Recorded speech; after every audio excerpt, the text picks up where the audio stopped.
My name is Kristen. Today I'm going to be talking about the cranial nerves. The first two cranial nerves, cranial nerve 1 and cranial nerve 2, do not originate in the brainstem. Cranial nerve 1, the olfactory nerve, originates above the roof of the nasal cavity where the olfactory bulbs and olfactory tract are. Then the cranial nerve 2, the optic nerve, runs from the back of the eyeball to the optic chiasm. Then we have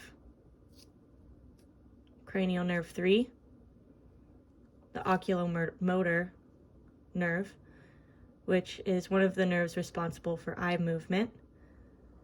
Then we have cranial nerve 4, which is only visible from the dorsal side of the brainstem.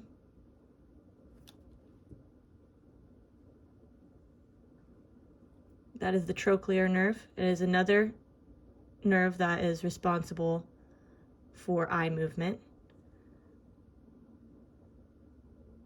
Then we have cranial nerve 5,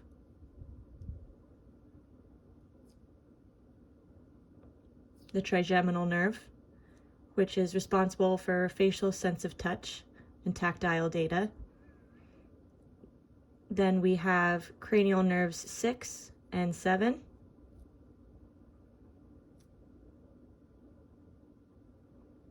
Cranial nerve 6 being the abducens nerve, which is another nerve responsible for eye movement. And cranial nerve 7, the facial nerve, being responsible for movement of the facial muscles. Here we have cranial nerve 8,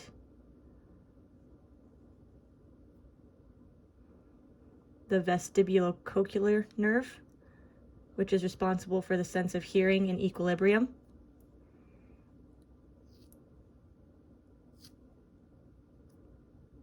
Cranial nerve 9, the glossopharyngeal nerve, which is responsible for a sense of taste and swallowing.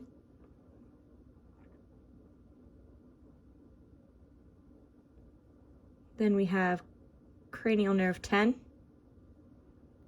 the vagus nerve, which is responsible for many things, including sense of taste, viscerosensory, movement of the parasympathetic muscles, and many more. Then we have cranial nerve 11,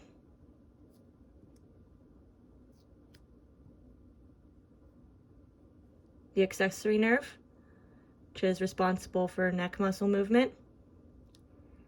This one runs from the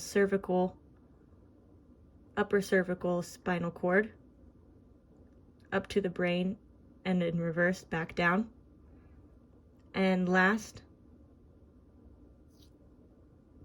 we have cranial nerve 12, hypoglossal nerve, which is responsible for tongue movement.